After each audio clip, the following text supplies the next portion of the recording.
Hi, welcome to యూఏటీవీ. Lok Sabha సమావేశాలకు అంతా ready అయిపోయింది. ఈ నెల 24 నుంచి సమావేశాలు జరగనున్నాయి. దీంతో అందరి దృష్టి లోక్సభ స్పీకర్ ఎన్నికపై పడింది.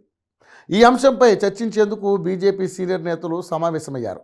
స్పీకర్ ఎవరు, ఏ పార్టీకి ఛాన్స్ ఇస్తారు అన్నదానిపై రకరకాల చర్చలు జరుగుతున్నాయి. ప్రస్తుతం అధికారంలో ఉన్న బీజేపీ లోక్సభలో సొంత బలం లేకపోవడంతో మిత్రపక్షాల బలంతో ప్రభుత్వాన్ని నడుపుతోంది. అందుకే టీడీపీ, జేడీయూ తమకు స్పీకర్ పదవి కావాలని కోరుతున్నట్లుగా ప్రచారం జరుగుతోంది.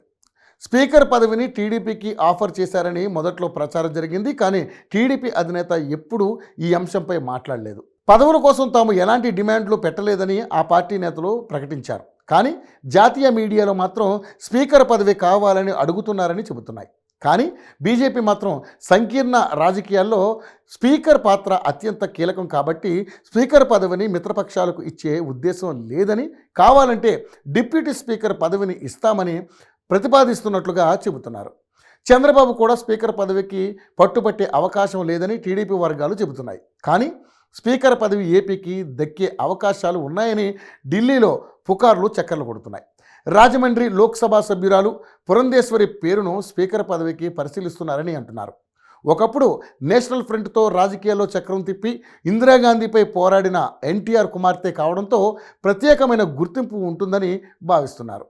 పురంధేశ్వరి ఎంపిక విషయంలో టీడీపీ కూడా అభ్యంతరం చెప్పకపోవచ్చని అంటున్నారు. అదే సమయంలో ఒడిశా నుంచి కూడా స్పీకర్ పదవి రేసులో ఉన్నట్లుగా వారి పేర్లు కూడా బయటకు వస్తున్నాయి.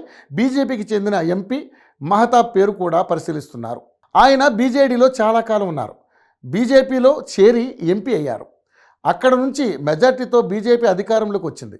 జూన్ 26న లోక్సభ స్పీకర్ ఎన్నికపై ప్రధానమంత్రి నరేంద్ర మోదీ లోక్సభలో తీర్మానాన్ని ప్రవేశపెట్టనున్నారు. ఇండియా కూటమి పోటీ చేసే అవకాశాలు కనిపించడం లేదు. అయితే టీడీపీ అభ్యర్థిని నిలబెడితే మాత్రం మద్దతిస్తామని ఇండియా కూటమి నేతలు చెబుతున్నారు.